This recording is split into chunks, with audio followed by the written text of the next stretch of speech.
Fly Went By Mike McClintock, retold by Amanda in room 204. A boy saw a fly go by, fast. He was flying away because of the frog. But the frog was hopping away from the cat.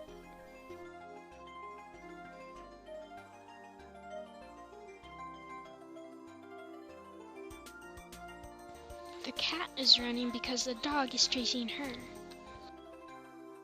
The pig is running from the cow. The dog was running away from the pig.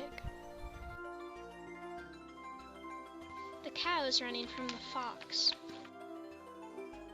The fox is running from the man who had a gun. But the man is scared of this creature. Boo, and why was this creature running? Find out at the Hoover Library. A Fly Went By Mike McClintock, told by Amanda in room 204.